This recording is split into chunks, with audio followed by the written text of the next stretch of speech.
Look at this one adalah kita punya genjer daun genjer kan ada orang bagi dia beli dekat Kuala Lumpur kan, dekat pasar tani Kuala Lumpur dia jual genjer. Ini kita nak makan menu kampung-kampung, kita buat tumis genjer. Okey, siap kita punya tumis genjer kita nampak tu. Ya, tumis genjer kita yang telah siap dimasak.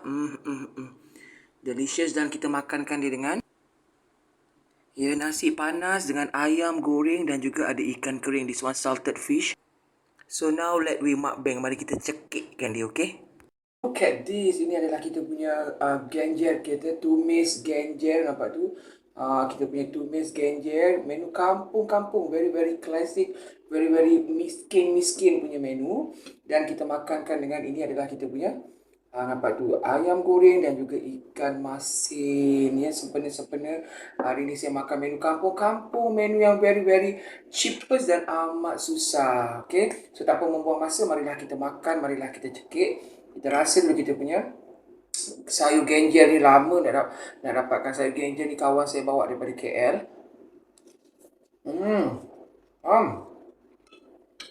Kat KL ada genjer. Dekat Melaka tak ada genjer. Sebab genjer ni biasa dia tumbuh dekat sawah-sawah. Jadi kat Kuala Lumpur tu kan ada dekat Sabak Berenam tu ada sawah. Jadi mungkin dekat situ diorang senang dapat genjer. Jadi tanpa membuang masa, mari kita makan. Siap genjer ni kita tumis macam ni, makan dengan nasi panas-panas macam ni memang dah sedap, memang dah lazat. Kita menu kampung-kampung, makan pakai tangan. Hari ni I'm using hand because I want to eating like Asian people. Okay, cuba makan semua.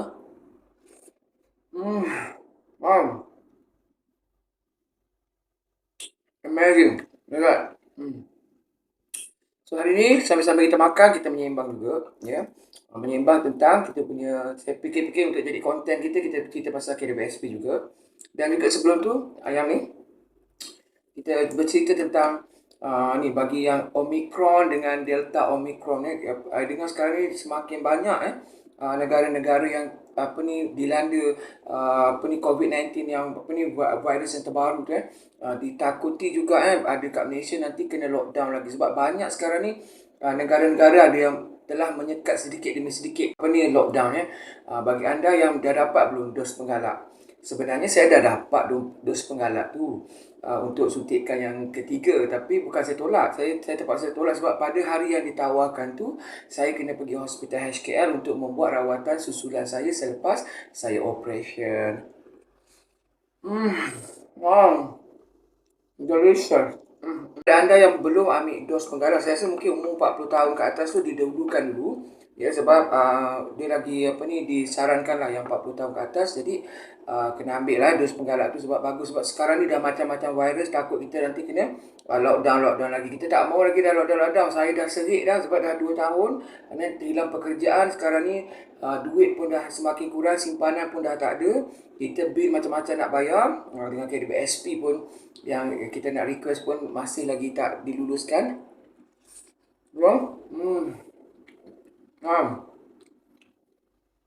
Makan genjer ni saya suka yang bahagian dia ni. Dia punya biji-biji dia ni. Itu memang sedap sangat dia punya biji-biji ni sedap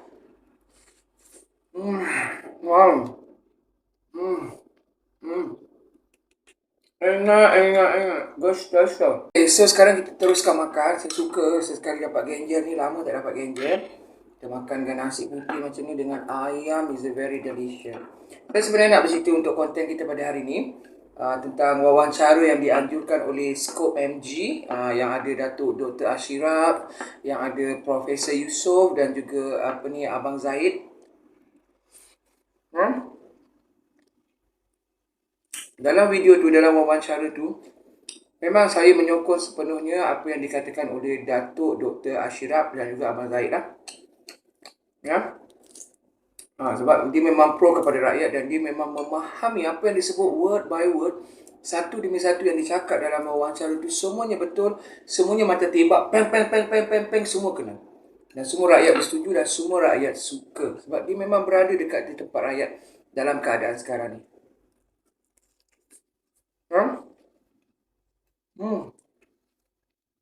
Okay, ikan Korea, saya suka makan ikan Korea, salted fish. Okay. Tapi mula-mula yang profesor yang saya nak komen kat sini ialah Profesor Yusof. Mula-mula dia bercakap tu, saya kata apa benda lah kau meripik ni, sebenarnya kau tak faham ke, ataupun kau buat-buat tak faham, ataupun kau memang belajar tinggi, kau hanya belajar daripada teori, tetapi aplikasinya hancur ya. Yang dia punya praktikal dia hancur, tidak menepati sebagaimana yang dikehendaki oleh rakyat sekarang. Besok dia mula tu, dia macam coffee cakap, meluatnya aku tengok dia ni. Biasalah. Ya, bila kita tak sebulu kan, tak sependapat, ya kita macam tak suka lah kan. Kalau dia cakap tu aku buat kerja lain. Tapi taklah, tak macam tu pun.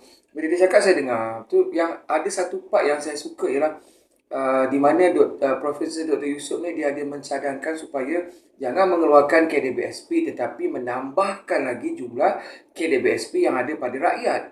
Di samping itu kita sebenarnya kena dapat bantuan daripada rakyat, bukan kita kena keluarkan duit kita sendiri. Itu satu idea yang bagus. Saya macam, oh my god, that is a good idea. Oh betul lah, kau memang belajar tinggi lah kan, sebab itu idea yang bagus tu. Tetapi masalahnya sekarang ni, adakah kerajaan Malaysia ada duit RM10,000 nak bagi kepada rakyat, kebanyakan rakyat yang memerlukan RM10 untuk meneruskan kehidupan mereka yang sebagaimana mereka minta?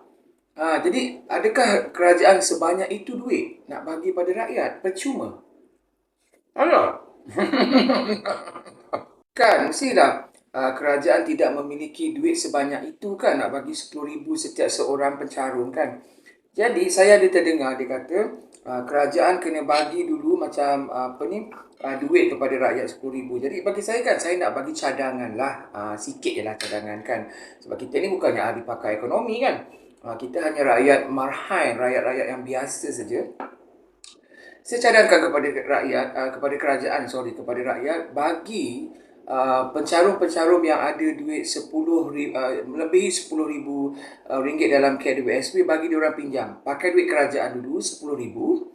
Lepas tu setiap tahun you potong dividen dia, macam orang buat simpanan ASB tu kan. Daripada dividen tu kita potong every year kita potong untuk tolakkan yang RM10,000 yang dipinjam tu sampai habis. Maksudnya kita kena tolak seribu macam tu lah. Jangan tolak habis dividen tu habis. Dividen sikit tu kena masukkan juga dalam dia punya account dia juga kan. Kita ambil contoh. Kalau kawan saya banyak lah, ada RM100,000 lebih dia punya KDBSP dia. Kalau RM100,000 lebih, katalah RM100,000. RM100,000 kalau dia keluarkan RM10,000, dia maksud dia pinjam RM10,000, dia ada dalam masih kekal lagi RM100,000 kan, tapi dia pinjam RM10,000. Tapi dia punya dividen dia 2 tahun je, dividen dia dah cover up balik sebenarnya RM10,000 tu. Jadi dia boleh hanya pinjam dalam masa 2 tahun. Tapi kalau misalnya orang tu dia punya pendapatan dia punya simpanan dia agak kecil, macam RM20,000 ke RM30,000 tu, mungkin ambil masa 5 tahun ataupun berapa tahun untuk dia top upkan balik, untuk dia langsaikan yang RM10,000 yang dia pinjam daripada kerajaan. Kerajaan tak payah letakkan interest. Nak tolong rakyat ni tak payah bagi interest. Kalau kerajaan boleh buat macam tu, saya rasa ramai yang setuju dan tidak mengurangkan jumlah simpanan di dalam KDBSP, malah kerajaan bantu lagi rakyat untuk masa akan datang.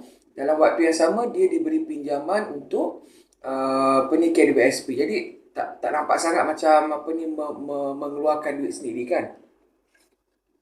Betul tak? Dan dia masih lagi simpan duit yang ada, tidak dikeluarkan. Tetapi dia kejam celik.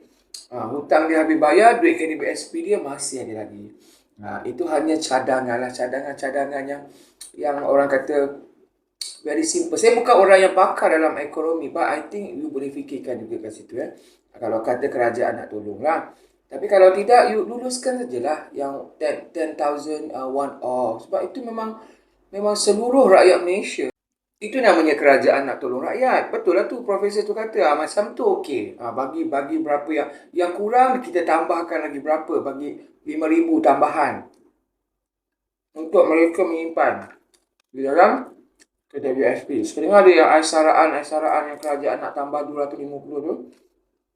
Itu pun bagus juga. Tapi kalau kerajaan nak bagi jumlahnya terlampau kecil sangat. Jumlahnya terlampau ciput sangat. Ya, kalau nak bagi besar macam Amerika ke Kanada ke London ke sekali bagi every month tu 2000 2000 2000. Itu semua tak kira dah kahwin ke tak kahwin ke bujang ke. Ya? Itu negara kaya. Ha? Kalau setakat kerajaan nak bagi 250, jumlahnya sikit sangat. Ya. Lepas tu tak kasih pula nak keluarkan KWSP 10,000. Nak bagi 250. Mana cukup? Tak cukup. Awak kena berada kat tempat rakyat sekarang ni tau. Diorang memang tengah susah sangat. Saya takut nanti diorang buat perhimpunan, gulingkan kerajaan. Kuasa rakyat ni besar tau. Walaupun mereka ni bodoh, mereka tak bersekolah. Tapi kalau mereka dah terdesak sangat, mereka dah kesusahan. Tapi kerajaan tak dapat membantu even dengan duit dia sendiri. Tak dapat dikeluarkan. Saya rasa, saya tak tahu nak cakap apalah. Hmm. Kerajaan kena bantu banyakkan peluang pekerjaan. Kata negara menuju negara tua pada 2030. Jadi mulai daripada sekarang ni, kerajaan kena jangan ada diskriminasi terhadap usia untuk mendapat peluang pekerjaan termasuk sektor kerajaan ke apa. Di negara barat macam di Amerika, di Kanada, di Eropah, biasa limit mereka bekerja selagi mereka boleh bekerja, mereka boleh bekerja. Yang kawan saya ada yang dekat 79 tahun masih bekerja. Tapi walaupun kerja dia bukanlah kerja yang berat-berat, tetapi masih boleh diterima dalam sektor pekerjaan. Ada je kerja-kerja yang sesuai untuk mereka yang pada usia 79 tahun. Mereka ada pencen, mereka pun daripada duduk melanguk, diorang pun boleh bekerja kat situ. Jadi, kalau ramai rakyat yang semakin tua, kalau takut satu masa nanti bagaimana kehidupan mereka, sebab memikirkan kalau dah tua tak boleh nak kerja, bagi mereka yang tak boleh nak kerja, itu kita kena bantu. Bagi mereka yang masih kuat untuk bekerja, saya tengok macam pakcik saya pun umur dah dekat 70 tahun masih menyawit kelapa sawit lagi. Okey lah. Sihat walafiat. Kan? Ya macam pakcik saya tu dekat kampung, ialah kebun ada kebun, orang kampung-kampung ada kebun, ada ternakan kan, kebun 20 ekar, 30 ekar tu sekarang ni kelapa sawit harga mahal dah macam harga gaji profesor sekarang ni. Profesor yang jadi profesor macam nak belagak gaji dia 10,000 sebulan ya. Kalau kerja kebun pun dengan ada ternakan pun boleh juga dapat 10,000 sebulan. Ya tak ada KWSP. Dia orang punya pencen dia orang ialah kebun. Macam orang Pelda ya, saya ada pakcik saya dekat Pelda. Dia jual sekarang ni dia jual kelapa sawit dia jual sendirilah. Dia ada 10 ekar. Sebulan tak mati dalam 4 tan. Kalau 4 tan dapat dalam 4,000, 5,000. Dia tak ada KWSP. Orang Pelda tidak ada KWSP. Tetapi dia ada hasil, ada kebun yang diusahakan daripada dia muda dulu, dia teroka tanah kan, orang Pelda kan. Sekarang ni pun dia masih lagi ada, maksudnya sampai bila-bila, sampai ke anak cucu pun dia boleh turunkan harta tu dan mendapat bulan-bulan gaji macam pencen ya. Jangan, tak payahlah nak belagak sangat lah macam KWSP tu macam dah outdated sangat lah, macam dah ketinggalan zaman sangat. Kau nak bantu rakyat, okey bantu rakyat sepenuhnya, okey? Jangan berkira ya. Bagi takut sebab mereka yang tidak ada hasil kebun macam orang kampung tu, ya. Jadi kena ada KWSP. Tapi KWSP pun bukanlah satu jaminan bahawa hari tua mereka akan bahagia ataupun akan tidak duduk kat tepi jalan ke mana ke kan. Yang penting selagi hidup, selagi tu bekerja, okey? Lagipun macam saya ni dah 2 tahun duduk kat rumah je. Duduk rumah sebenarnya bosan tau. Bosan kita ada, mesti nak cari benda yang kita nak buat. Macam kalau dah pencen tu nak pergi mancing ke dengan kawan-kawan ke kan. Something like that, betul tak? Jadi mereka juga boleh berniaga secara online kan. Jadi kepada kerajaan, segerakan, cepatkan pengeluaran Citra one off 10k. Kalau you ada inisiatif ataupun idea yang sama dengan nilai 10k untuk one off, okey. Yang bagus untuk rakyat, okey, dipersilakan. Saya rasa rakyat pun akan suka dan mengalu-alukan. Okey. So saya dah siap makan dah ni, walaupun nasi sikit dengan sayur genjer. Mungkin menu ni bukan menu orang kayanan, menu orang kaya. Yo, datuk-datuk bandar-bandar semua ni dia tak tahu apa ni kan. Tapi rasa dia amat sedap dan berkhasiat. Okey. So sampai berjumpa di lain masa. Bye. Kau nak cek genjer dekat cokek pun ada. Bye.